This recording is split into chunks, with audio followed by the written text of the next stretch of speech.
Hola, amigas y amigos de Epicentro. Llegó la hora de leer sobre la historia reciente de este país. Ya vieron quién es mi invitado. Es el presidente Francisco Sagasti, que está presentando este libro, Discursos del Bicentenario. Él recoge en este libro 32 discursos, desde la posesión hasta la víspera de entregar el cargo, 8 meses y medio después. Presidente Francisco Sagasti, gracias por estar nuevamente en Hora de Leer. Muchas gracias por la invitación, Clara Elvira. Y yo soy un fanático de la lectura, así que me da un gran gusto de estar en este programa. Muy bien, pues en estos 32 discursos lo que se nota es una continuidad, ¿no? Una misma pluma, a pesar de que entendemos que no es directamente el presidente quien escribe los discursos, pero quiero que empecemos por cómo ha sido la arquitectura de los discursos durante estos meses de su gobierno de transición y emergencia. ¿Cómo funcionaba? ¿Cómo operaba? Bueno, en primer lugar, tuvimos un gran número de invitaciones. Estos 32 discursos se han escogido entre más de 160 intervenciones que tuve, eso sí, excluyendo entrevistas y participaciones en reuniones grupales. Entonces, lo que hicieron dos colegas míos, Melissa Navarro y José Rodríguez, es revisar todos esos discursos, ver cuáles eran los que les parecían más adecuados y allí los escogimos. Pero cada uno de ellos tenía un mismo ritmo de producción. Primero surgió una invitación, algunas ideas. En segundo lugar, yo hacía una serie de puntos con el argumento central. Si había alguna información adicional que conseguir, le pedía a mis asesores que lo hagan. Luego escribían ellos un informe, una versión inicial basada en los bullets que yo había escrito, en los puntos, y a partir de eso yo empezaba a corregir, cambiar, poner más ideas, cambiar el orden. Al final lo importante es que terminaron siendo un reflejo de lo que pensaba, un reflejo de lo que hicimos, pero con la ayuda de mis asesores. Bueno, vamos a mostrar, voy a empezar por el final, el anexo. El anexo es el borrador del discurso que hicieron para los 6 meses de gobierno, ¿no? Entonces, aquí se va a ver todas las correcciones a mano hechas por el presidente Sagasti, y entonces pienso, bueno, usted no es de esos mandatarios, no fue de esos mandatarios que llegan, les pasan un discurso y no saben qué van a decir ni en dónde están, y les da lo mismo lo que están diciendo. Cada discurso tenía la convicción de que eso era lo que usted había autorizado que se dijera y eso era lo que usted quería decir. Así es, cada discurso tenía un objetivo y una audiencia precisa. Si trabajábamos, por ejemplo, un discurso para los jóvenes que iban a las Olimpiadas, era muy diferente para un discurso que es de felicitar a las mujeres que ganaron el premio en un concurso internacional de ciencia, o un discurso a la conferencia de líderes interreligiosos. Cada uno tenía una idea central, un planteamiento, y lo que sí es cierto es que en algunos casos pusimos mucho esfuerzo, Clara Elvira. Por ejemplo, el discurso del Inti Raymi, que está entre los discursos emblemáticos, pasó por 21 versiones distintas. ¡Oh, Dios! ¿Por qué? ¿Por qué tantos cambios? No era tantos cambios, era afinar, poner algún punto adicional, era tener una idea clara, y este discurso para mí fue un discurso realmente no solamente muy importante, sino algo que me salió de adentro, del corazón, de mi manera de pensar, de mi experiencia. Cómo llamar a una unidad nacional a partir de nuestras diferencias. Cómo explicar de que es posible encontrar en cada uno de nosotros algo del otro y a partir de eso iniciar un diálogo. Decir estas cosas en un discurso general para que lo comprendan toda la audiencia no es nada fácil, y de ahí los 21 borradores. Ajá, entonces ese discurso en la fiesta del Inti Raymi es en Cusco el 24 de junio de 2021, y ahí usted dice una cosa que me conmueve mucho, dice, a esto contribuyó un virus aún más dañino, insidioso y perdurable, la desunión del pueblo peruano. ¿Es ese el virus germinal, digamos, de la mayoría de nuestros problemas, como desarrollan el discurso? Yo creo que es uno de los, mire, para que un virus se desarrolle tiene que tener un organismo propicio. Yo creo que sí, en efecto es un virus, pero hay otros factores que lo acentúan y hay personas que deliberadamente siembran el odio, la división para lograr sus propios objetivos. Y yo creo que además de eso, que ya es producto de nuestras enormes diferencias, de nuestras enormes en términos de cantidad, pero tan pequeñas en gradación. Somos todos un poquito iguales a los otros, y lo que se hace es explotar esas pequeñas diferencias. Me han tomado el pelo diciendo que soy uno de los pocos presidentes que cita a Freud. No lo pude poner en el discurso al hablar del narcisismo de las pequeñas diferencias, ¿no? Ajá. Pero sí, tiene usted razón. Ese es uno de los problemas centrales y hay que ver cómo superar, así como hemos logrado superar los efectos del virus del COVID, tenemos que superar los efectos del virus de la desunión. El virus de la desunión, que también encuentra un terreno propicio en la amplia diversidad, ¿no? Y entonces, por ejemplo, en este mismo discurso, usted cita a Arguedas, ¿no? Cuando dice, no hay país más diverso, más múltiple en variedad terrena y humana, todos los grados de calor y color, de amor y de odio, de urdimbres y sutilezas, de símbolos utilizados e inspiradores.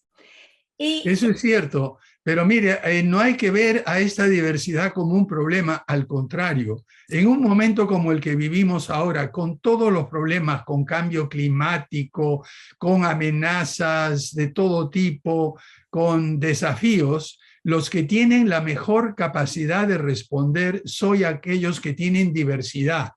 Porque si tenemos solo una característica y da la casualidad de que a esa es la que ataca la amenaza, desaparecemos. Pero si tenemos una enorme variedad, siempre hay maneras de tener resiliencia de responder.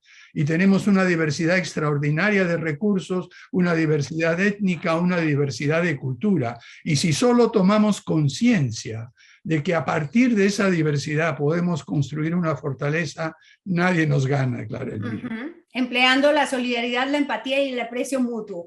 Hablemos de las citas, porque ya hemos hablado de Arguedas, pero también hay cita a Marguerite Yourcenar, a Vallejo, en ese primer discurso inolvidable.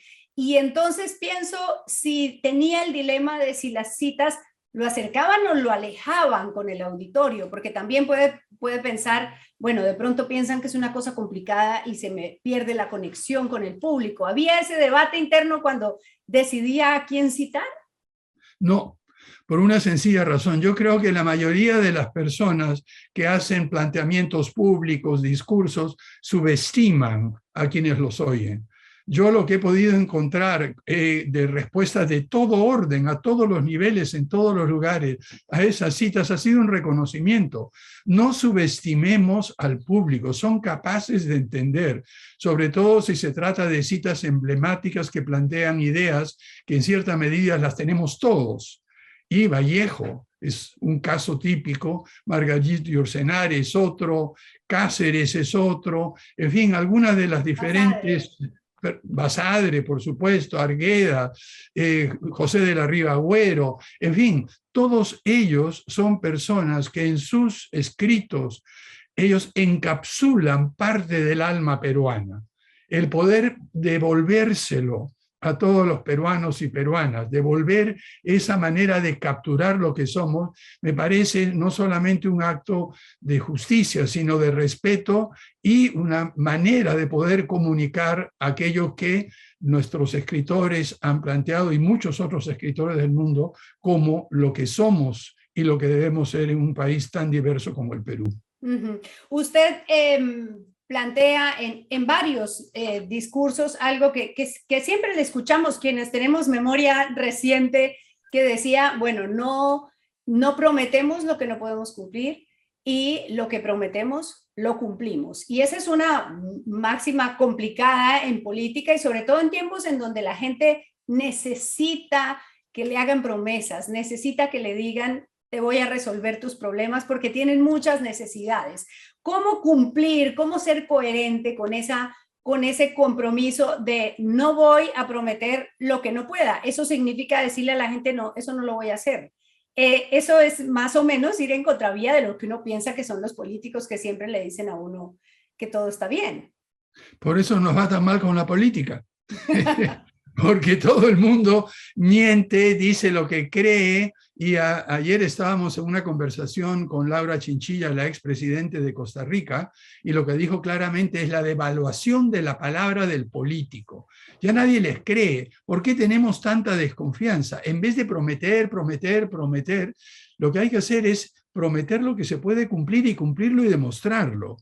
Y explicar por qué no se puede hacer otra cosa diferente o por qué no se puede responder y no quedarse allí, sino explicar cuáles son las condiciones y cuánto se podrían dar para responder. Uno crea esperanza en una salida, pero no haciendo falsas promesas que terminan en una decepción y en un juego entre la ciudadanía por un lado y los políticos, que unos prometen lo que no van a cumplir sabiéndolo, la ciudadanía medio que sabe que no lo va a cumplir pero lo acepta, y es un juego de engaño mutuo que tenemos que cortar de raíz. Lo que tratamos de hacer en el gobierno de transición y emergencia es demostrarle a la ciudadanía que es perfectamente posible hacer promesas que la gente, el pueblo, todo entienda con claridad y cumplirlas. Y cuando no se puede hacer algo, no prometerlo. Y yo creo que nuevamente no subestimemos la sabiduría de nuestros ciudadanos y ciudadanas. Bueno, usted prometió, hay un discurso por aquí, probablemente el de la segunda vuelta, en donde usted prometió algo que resulta muy doloroso de leer ahora, porque claro, cuando vamos montados en el caballo como que no nos damos cuenta de lo que está pasando, pero 9 meses después vuelvo a leer su discurso en el que usted dice, espero que apenas pasen la jornada electoral y se declare quién es el ganador, podamos hacer un proceso ordenado de transición para contarle lo que hicimos en este gobierno de transición y emergencia y para que todo fluya más fácil, pero transición no hubo. ¿Cómo fue eso? Nos incumplió usted una promesa, no fue su culpa. No, recuerda que eso no fue una promesa mía. Lo que dije que yo esperaba, que confiaba y que quería que fuera esto así. Era más que todo un deseo. Ahí no prometí nada porque yo no prometo nada que está fuera de mi control.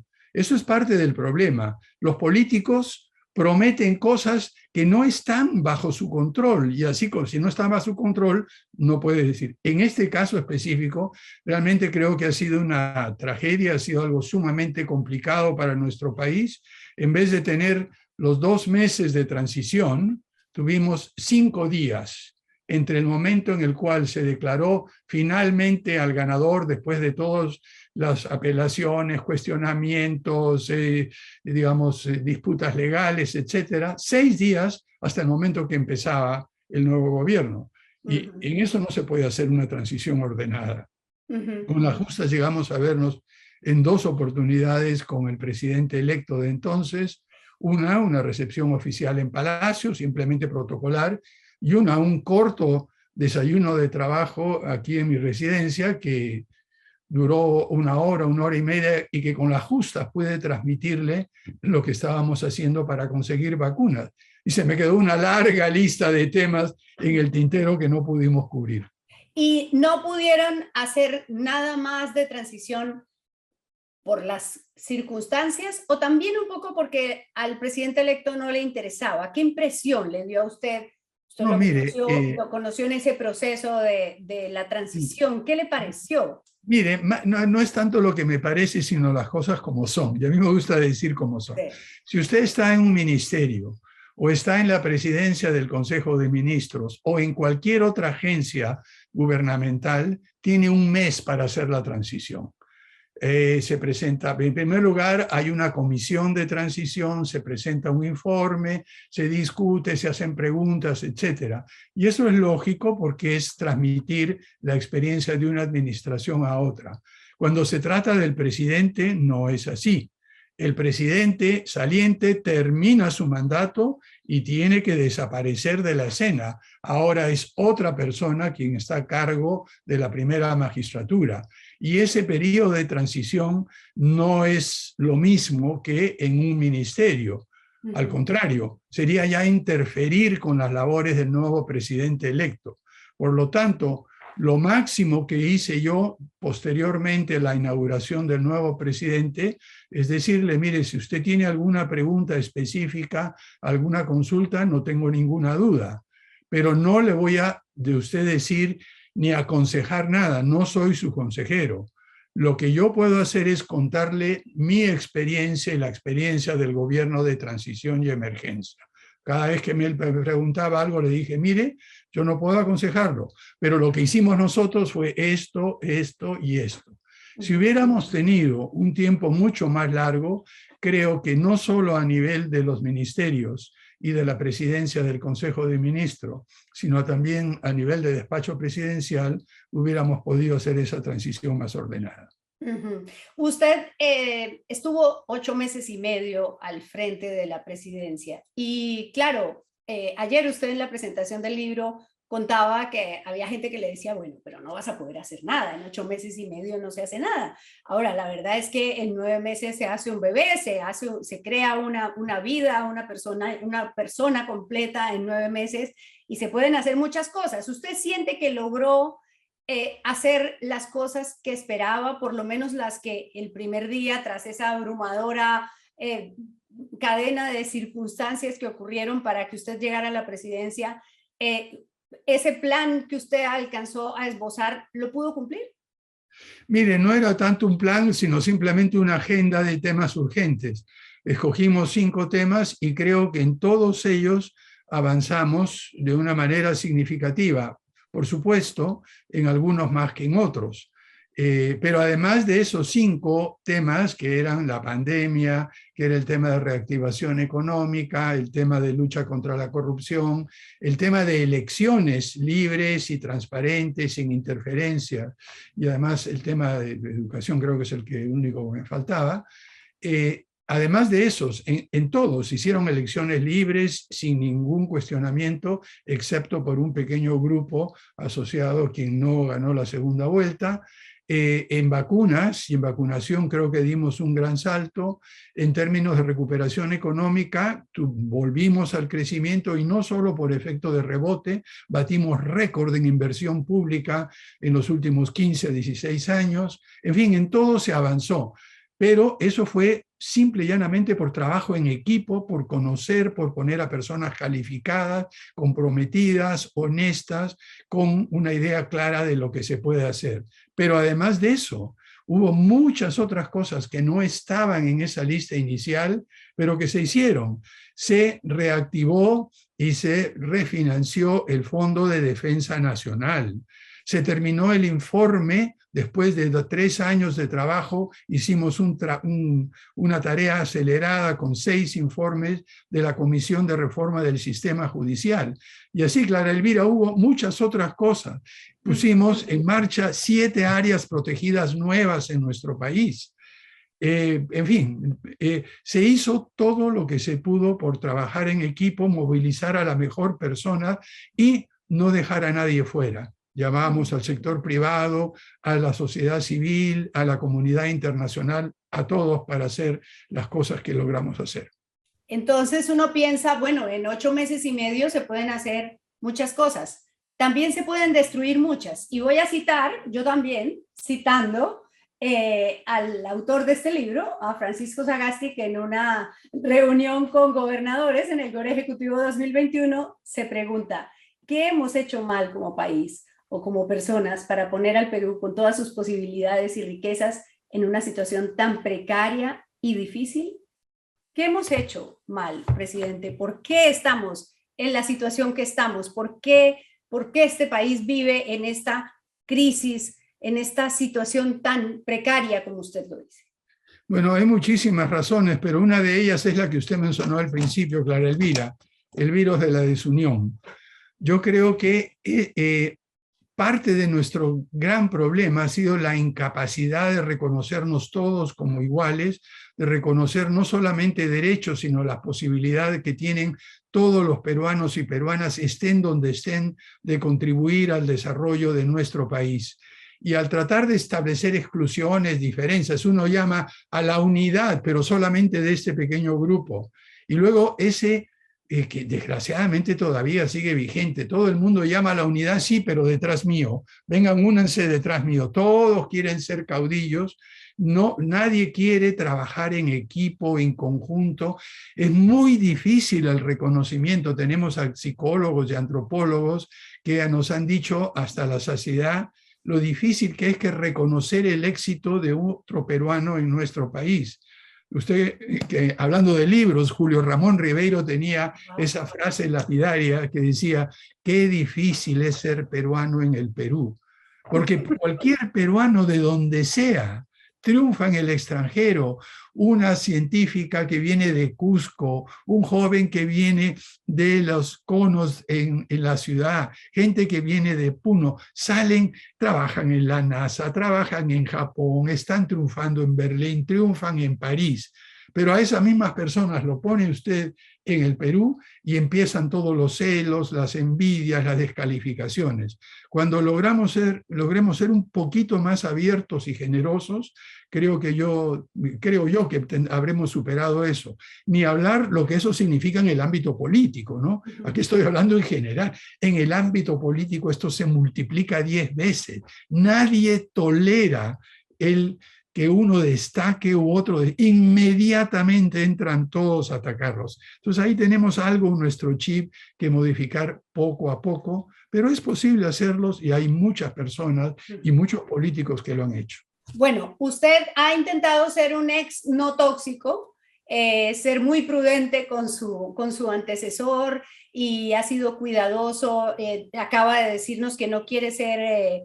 No es su consejero, no tiene que darle consejo, cada uno hace lo que tiene que hacer, pero usted ha planteado unas salidas y quiero hilarlo con la respuesta que me ha dado ahora y preguntarle con quiénes, porque hay una gran descalificación de todos los que quieran estar en la vida política.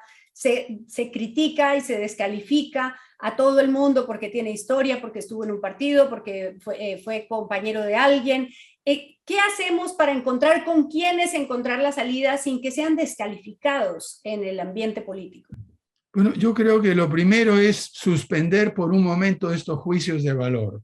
Yo creo que todos deberíamos declarar una moratoria en la descalificación al otro por un tiempo y empezar a sentarse. Una de las cosas más extraordinarias, y discúlpenme, le voy a contar 2 ejemplos para mostrar cómo esto funciona en la práctica.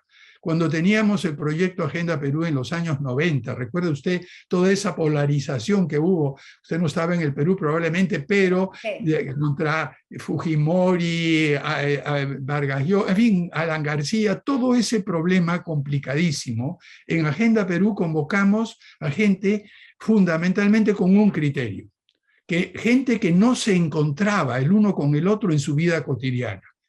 Es un encuentro de los otros. Y fue muy interesante. Yo recuerdo un momento en el cual pusimos a un líder sindical muy combativo de un sindicato que había tenido muertos en huelga con un dirigente empresarial. Se juntaron los dos y como parte del ejercicio dejábamos tiempo para que se armen grupos autodesignados y trabajar en un tema. Se juntaron este líder sindical con este líder empresarial y el tema fue el futuro de las relaciones obrero-patronales. Cuando presentaron el informe final, por supuesto, fue el empresario que salió a decir, yo estaba presidiendo la sesión y dijo, no nos hemos puesto de acuerdo. No hemos podido ver cuál sería lo mejor. Mi sueño es este, mi sueño, y empezó a hablar de su sueño. Cuando yo noto que el dirigente sindical estaba un poco incómodo, ya como presidiendo la sesión, le digo, un momentito, por favor, me parece que él quiere decir algo, dirigente sindical. Por favor, adelante. Y el dirigente lo mira al dirigente empresarial y le dice, mira, tu sueño no es mi sueño, pero tampoco es mi pesadilla. Yo podría vivir con él. Cuando nos demos cuenta que el sueño de uno no es la pesadilla del otro, Clara Elvira. Ese momento fue mágico, porque demostró que se podían tirar las barreras. Y como ese ejemplo, a lo largo de mi carrera, a lo largo de viajar por todo el territorio nacional, yo he podido ser testigo de esos encuentros en los cuales se baja esa digamos, desconfianza y se abre uno un poquito. Por eso digo en el discurso del Inti Raymi que cada uno de nosotros, en un país tan diverso, tiene dentro de sí un poquito del otro, que a veces no queremos ni siquiera reconocer. Entonces, empecemos a mirar dentro de nosotros y alrededor y bajar un poco esas barreras. Y yo confío que con el liderazgo de muchos jóvenes ahora que están empezando a pensar de esa manera, sea posible encontrar esos espacios de encuentro. No tengo esperanza que algunos de los líderes políticos actuales y pasados cambien, pero con la juventud sí.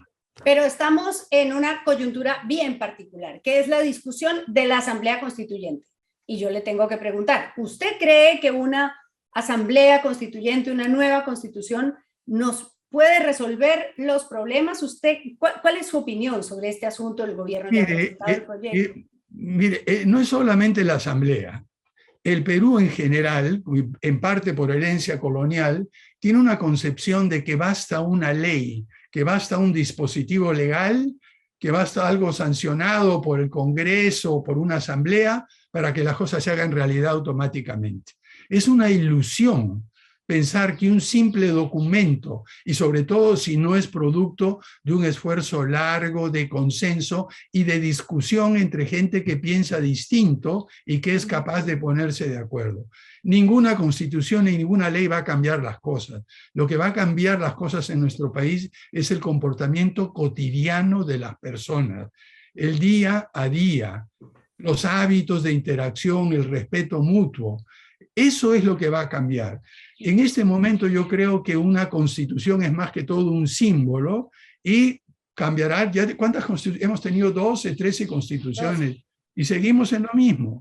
Entonces, pensar de que una constitución, yo tengo respeto y aprecio por muchos de mis amigos que creen que la constitución es todo, pero creo que son ilusos y que siguen creyendo, al igual que se creía en la colonia, que bastaba un papelito, bastaba algo que dijera las cortes en España para que se cumplieran. Recuerde, la ley se acata, pero no se cumple. O sea, una constitución no va a cambiar nada. Lo que hay que hacer es poco a poco lo que tenemos, irlo mejorando de manera consensuada y ver cómo salir adelante con lo que tenemos y lo que podemos avanzar pasito a pasito. Y hablando de desunión, usted ha mencionado el acuerdo, la Agenda Perú, y esa Agenda Perú la desarrolló con el secretario del Acuerdo Nacional, con Max Hernández. Y yo quiero que usted me diga qué opina de los comentarios que ha hecho sobre él el primer ministro Aníbal Torres, quien ha dicho además que Max Hernández solo ha trabajado para la ultraderecha en el país. Bueno, yo creo que el señor primer ministro a veces habla sin reflexionar lo que dice definitivamente. Si supiera y conociera la trayectoria de Max Hernández, se estaría dando ya de cabezazos contra la pared. Max Hernández fue presidente de la Federación de Estudiantes del Perú en 1959-60, en una época en que la federación era muy combativa y marcó una línea que se siguió por muchísimos años de honestidad, trabajo en la dirigencia. Y yo lo conozco hace muchísimos años y trabajamos junto en Agenda Perú, pero ese no es el tema. Yo creo que además de los desatinos del presidente del Consejo de Ministros al calificar no solo al secretario del Acuerdo Nacional, sino al cardenal en esos términos, lo importante es para qué sirve el Acuerdo Nacional y qué hace. Todo el mundo cree que el Acuerdo Nacional es algo que tiene que resolver un problema, llegar a un acuerdo. No. El Acuerdo Nacional es un instrumento de pedagogía política, Clara Elvira. ¿Qué quiero decir con eso? Quiero decir que es un lugar donde se encuentra todos de personas distintas y hace lo que decíamos hace un rato, con respeto, con paciencia, empiezan a relacionarse entre sí de una manera distinta. Nuevamente, disculpe una anécdota, yo recuerdo algo que sucedió en el Acuerdo Nacional. Yo iba de invitado, estaba sentado en una de las sesiones cuando nuevamente un dirigente sindical que llegaba por primera vez al acuerdo a reemplazar al que había estado anteriormente, empieza a lanzar diatribas contra los empresarios, explotadores, todo eso. ¿Sabe qué sucedió? Nadie tuvo que, el secretario nacional, Marx, no tuvo que decir nada. Salió un político de un partido político y le dijo, disculpe, usted, señor representante, así no se habla aquí en el Acuerdo Nacional. Aquí se habla con respeto. Entonces, cuando esa idea empiece a calar y los políticos, a través de su interacción en el Acuerdo Nacional, no solamente políticos, sociedad civil y otros grupos, empiecen a interactuar de esta forma, creo yo que hemos dado un paso sumamente importante y el Acuerdo Nacional es el único lugar permanente que tenemos para hacer eso. De allí le tocará al CEPLAN, le tocará al Congreso, que cada uno cumpla sus funciones y ver ya los acuerdos específicos y plasmarlos en planes y programas.